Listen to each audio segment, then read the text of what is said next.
Corona के बाद अब एक नया वायरस आ गया है। इबोला के ही परिवार का एक ब्लीडिंग आई वायरस, जहां पर आंखों से खून टपकता है, जो आपकी जान भी ले सकता है और जहां पर सर्वाइवल रेट 50-50 है, यानी जान जाने और जान बचने की संभावना 50-50%। और ये शुरू तो हुआ था अफ्रीका में, रवांडा में ये पूरी तरह से फैल चुका है और अब यूरोप के कई देशों ने एक वार्निंग जारी कर दी है कि अपनी जान बचाइए और इसे किसी भी तरह से फैलने से रोकना है। यह है एक ब्लीडिंग आई वायरस जिसका असली नाम है मारबर्ग वायरस। और इसको अगर हम पूरी तरह से पहचाने तो इसे कहते हैं मारबर्ग वायरस डिजीज MVD। और इसका एक ब्रेकआउट रवांडा और अफ्रीका के कई देशों में देखा गया है। 1960s में कुछ समय के लिए ये जर्मनी में भी देखा गया था, लेकिन अब जिस लेवल पर यह फैल रहा है अफ्रीका के अलग अलग इलाकों में, इससे दुनिया भर में हड़कंप मच चुका है। असल में इबोला के परिवार से आने वाला ही वायरस हम सब के लिए एक नया खतरा बन के उभर रहा है। ये जो वार्निंग यूके ने दी है अपने ट्रैवलर्स को, वो दिखाता है इस डेडलीस्ट डिजीज के बारे में जो आपकी जान भी ले सकता है। आइए जानते हैं क्या है ये वायरस और क्यों इसे कहते हैं ब्लीडिंग आई वायरस। क्या इससे लोगों की जान जा सकती है और ये कैसे काम करता है और किस तरह फैलना शुरू हुआ।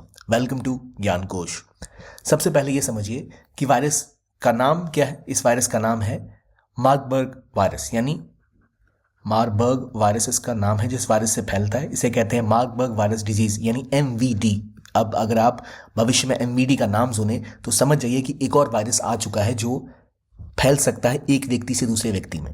ये भी एक ऐसी बीमारी है या एक वायरस के थ्रू फैलाया गया ऐसा डिजीज है जिसमें सर्वाइवल रेट 50% मानी जाती है, यानी आप बच भी सकते हैं और मर भी सकते हैं 50-50, जो बहुत ही खतरनाक हो सकता है।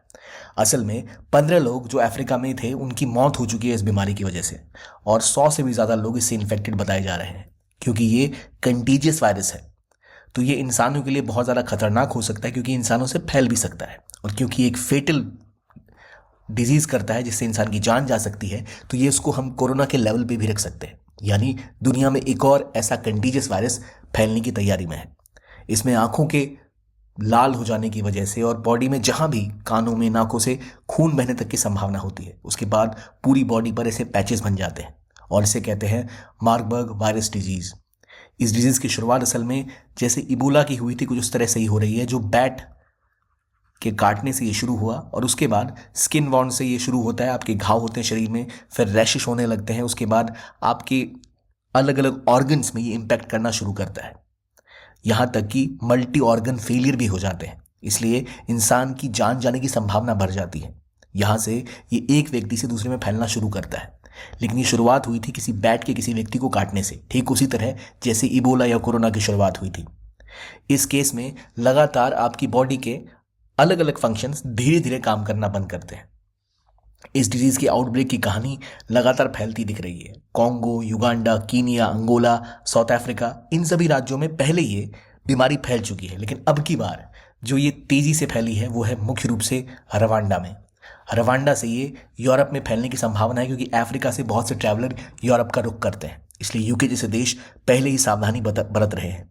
अब रवांडा में इस ब्लीडिंग आई डिजीज के फैलने के बाद दुनिया भर में एक पब्लिक हेल्थ इमरजेंसी फैलने की संभावना है, क्योंकि दुनिया भर में कहा जा रहा है कि अगर इस तरह से ये फैलता रहा तो कुछ भी हो सकता है।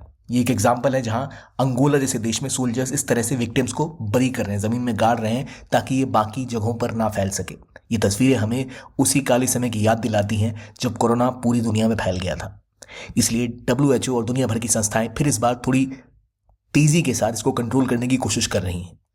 जब इन्फेक्शन होता है और सिम्टम शुरू होते हैं उसमें 2 से 21 दिन का टाइम होता है, और इसके जो सिम्टम्स हैं वो बिल्कुल आम बीमारी की तरह होते हैं। आपको बुखार होगा, बहुत तेज सर दर्द होगा, हाई फीवर आएगा, आपको अपने मसल्स में दर्द होगा, क्रैम्प आएंगे, पेट में दर्द, उल्टी, ऐसी चीज़ों से शुरुआत होती है और उसके बाद ब्लीडिंग शुरू होती है। यहाँ तक कि ब्लीडिंग आपको हेमरेज भी दे सकती है, जिसकी वजह से लोगों की जान जा जाती है। और ये 8 से 9 दिन के अंदर ही हो जाता है, यानी सिम्टम्स आने शुरू हुए और 8 से 9 दिन के अंदर किसी की जान चली जाती है।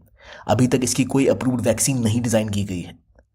इसमें कुछ फ्लूइड देकर बचाने की कोशिश की जाती है, लेकिन क्योंकि यहाँ पर बहुत ज़्यादा खतरा है जान जाने का, हेमरेज होने का खतरा बहुत ज़्यादा है, इसलिए ये एक बहुत गंभीर ग्लोबल पब्लिक पेंडेमिक बनने की संभावना रखने वाली डिजीज़ है।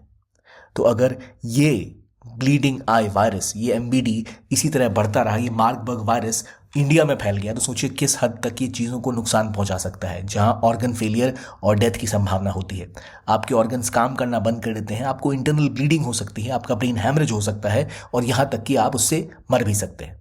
और इसीलिए जो ये बीमारी इकलौती ऐसी बीमारी है जो दोबारा फ्लूट बैट से शुरू हुई, ये इकलौती नहीं है, इससे पहले कोविड और इबोला भी परिवार यहीं से आते हैं निकल के। तो इसी तरह से इसके अंदर 20 दिन के अंदर किसी की जान भी जा सकती है। सिम्टम्स नॉर्मल वायरल इन्फेक्शन की तरह ही होते हैं, इसलिए बहुत ज़्यादा इसको ईजिली सिम्टम को कैच करना मुश्किल है। जब तक सिम्टम्स तेज़ होने स्टार्ट होते हैं उस तक पहुंचने की प्रक्रिया में ही इंसान के कई ऑर्गन फेल हो सकते हैं। ये वायरस अभी एलिसा या RT-PCR टेस्ट के थ्रू कन्फर्म किया जा सकता है। 50% केसेस फेटल होते हैं। तो इसलिए यहाँ पर ज़रूरी है कि हम अपना ध्यान रखें और कभी भी इन चीज़ों के संपर्क में ना आए। ये एक बहुत ही कंटीजियस कंडीशन में है, इसलिए खासतौर पर डॉक्टर और जो मेडिकल पर्सनल हैं उनको PE किट पहनकर इसके पेशेंट्स या जिनको संभावना होती है उनका सामना करना चाहिए। अब ज़रूरी यह है कि भारत उन सभी इलाकों से जहाँ से ये बीमारियाँ फैल रही हैं उन इलाकों में नज़र रखे और वहाँ से किसी भी व्यक्ति के आने पर उनको पहले स्क्रीन करें, वरना भारत में दोबारा ये मार्बर्ग वायरस कोरोना की तरह तबाही फैला सकता है। हालांकि अभी बहुत बेसिक लेवल पर है, डरने की ज़रूरत नहीं है, पर हमें ये देख के सतर्क होना चाहिए कि कैसे बीमारियाँ, अब की भी बीमारी जो किसी रीजन में शुरू हो रही है वो एक ग्लोबल पैंडेमिक कुछ हफ्तों में ही बन सकती है। और मार्बर्ग वायरस जैसी बीमारियाँ जो सिंपल और सीधे तरीके से फेटल हैं, जहाँ पे कंटीजेंट होने की संभावना ज़्यादा है, जो एक से दूसरे व्यक्ति में फैल सकती हैं, ऐसी बीमारियों से बचने के लिए बहुत ज़रूरी है कि हम अपने एयरपोर्ट्स पे अपने डॉक्टर्स का और अपने मेडिकल प्रैक्टिशनर्स का सही इस्तेमाल करें। उनको प्रोटेक्शन देते हुए ये इंश्योर करें कि स्क्रीनिंग ढंग से हो पाए और कोई भी ऐसी कंटीजियस बीमारी से ग्रसित व्यक्ति एयरपोर्ट को क्रॉस करके भारत में एंटर ना कर पाए, क्योंकि एक बार ये बीमारी इंडिया में एंटर कर गई तो उसके बाद इतनी इजीली फैल सकती है कि इसे रोकने में फिर हमारी ज़िंदगी अस्त व्यस्त हो जाएगी। तो अभी तो जानकारी ये है कि इस डिजीज़ का नाम क्या है, ब्लीडिंग आई वायरस जिसे हम कहते हैं। इसका असली नाम है मार्बर्ग वायरस डिजीज़। इसके लक्षण क्या होते हैं ये हमने जाना, कैसे ये आपको नुकसान पहुंचा सकता है ये भी हमने समझा। और इसलिए ज़रूरी है कि आप भी घर से निकलिए तो मास्क पहनिए। कोई बड़ी बात नहीं है मास्क पहनना, अगर आप मास्क पहनेंगे तो ऐसी चीज़ों से आसानी से बच जाएंगी। और अगर आप UPSC की तैयारी कर रहे हैं तो आपको एक अलग मास्क की ज़रूरत है, जो आपके प्रिपरेशन का मास्क वो आपको देगा PWOnly का कोर्स, जहां आपको मिलेगा क्या, आपको मिलेंगी GS की लाइव क्लासेस, जहां आप अपने सवाल पूछ सकते हैं, प्रिपेयर कर सकते हैं क्लासेस के लिए। फिर उन्हीं क्लासेस की रिकॉर्डेड क्लासेस भी मिलेंगी उस सेशन का। इसके अलावा आपको CSET की क्लासेस प्रोवाइड की जाएंगी। आपको डेली MCQ मिलेंगे प्रीलिम्स के लिए, मेंस के क्वेश्चंस मिलेंगे जिनको प्रैक्टिस करके आप अपनी तैयारी को जांच सकते हैं, परख सकते हैं और अपने आप को बूस्ट अप कर सकते हैं कि जिन एरियाज़ में कमी है उन पर काम करके। आपको ई-बुक्स मिलेंगी जो काफ़ी कॉम्प्रिहेंसिव है, मेजर चीज़ों को कवर कर रही हैं। आपको अलग अलग नोट्स लेने के लिए यहाँ वहाँ नहीं भागना पड़ेगा, एक एक टॉपिक को कॉम्प्रिहेंसिवली कवर किया गया है। ये बैचेस इंग्लिश और हिंदी या इंग्लिश में उपलब्ध हैं, जो आपको टाइटन, अगर आप इंग्लिश में पढ़ते हैं तो आप टाइटन ज्वाइन कर सकते हैं, हिंदी या इंग्लिश के लिए आप प्रहार को ज्वाइन कर सकते हैं। और अगर आप 2026 की तैयारी कर रहे हैं तो आप टाइटन और संकल्प को ज्वाइन कर सकते हैं, जो एक इंग्लिश बैच है। ये फाउंडेशन कोर्सेज हैं और अभी एडमिशन्स खुल चुके हैं और इनके कोर्सेज की फीस कोई 1 लाख या 2 लाख नहीं, केवल 7,999 रुपये से ही ये कोर्सेज शुरू हो रहे हैं। तो आप चाहे तो उनमें से किसी कोर्स को ज्वाइन कर सकते हैं। इस कोर्सेज की डिटेल आपको इस वीडियो के डिस्क्रिप्शन में एक लिंक मिलेगा, वहाँ पर क्लिक करके मिल जाएगी, जिससे आप तैयार कर सकते हैं इस एग्ज़ाम के लिए।